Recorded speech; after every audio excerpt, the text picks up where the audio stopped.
Yo, what's up guys? Welcome back to Emerson Speaks, and we're on Inu X Boku, episode 6, Don't Think, Don't Think. Now, this episode is about Karuta mostly, and Ririchiyo learning how to interact with other people, and Karuta, she's in her own world, but she's aware of the things that's going on around her.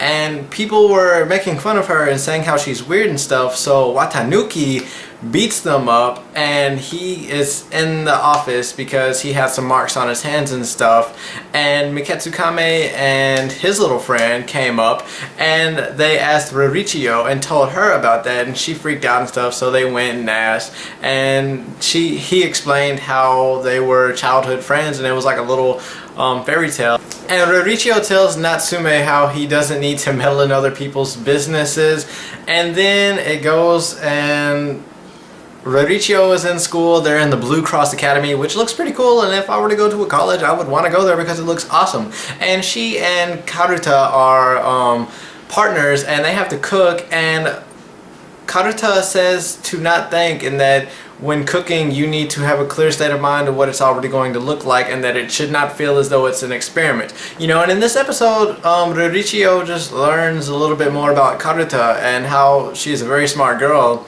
and how she knows what's going on around her. And it's lunch, and Karuta doesn't have any money, so Ririchiyo offers her some, and then they get a little bit hentai-ish up in it, and I'm like, whoa, whoa, whoa, they're about to fucking school, you know. And then in the, while they're cooking, Ririchiyo says that the only time she feels that irregular heartbeat is when she thinks of Miketsukame, or whenever Miketsukame touches her, and then she shouts out in class, "I am sexually attracted to Miketsukame because he saved me," and everyone's just like, bruh. You know, so after that, Ririchiyo, she was leaving school, and it starts raining, it's thundering, lightning goes down, and a blue atmosphere appears, and a Nureona appears, which is a serpent-like mermaid woman that's wet and nasty and resembles a snake avatar, and it attacks Ririchiyo, and Watanuki comes up in his Tanuki form, and he tries to attack. That bitch whacks his ass, he goes flying back.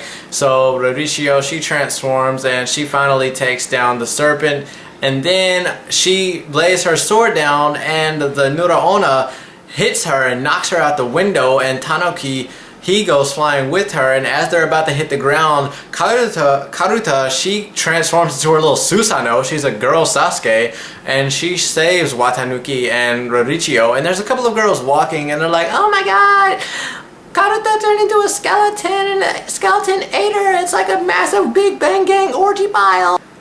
You know, so she saved them, and then that was the end of the episode. And the next day they were saying rumors and stuff, talking about how she was weird, and Watanuki was mad, and he was like, hey, I'll beat them up, you know. And then she's like, hey, Ririchiyo, Watanuki, you guys are good friends, you know. And basically I think the theme of this episode, or about it, is just to help us give a little bit more information about Karuta, because in the beginning, when Ririchiyo got attacked, and the guy touched Karuta and grabbed her around like that and held her hostage, and she transformed into a little Susanoo, and she was like, don't touch me, you know. I was always wondering, you know, what else is there to her, you know, besides her just being a little supernatural person, you know. And then in this episode we get to learn a bit more about that, and you know, it was pretty cool. I like this episode, you know, it wasn't bad. But with that being said, give this video a big thumbs up, subscribe to my channel if you haven't already, stock me in all the social media links in the crotch below, and with that being said, peace.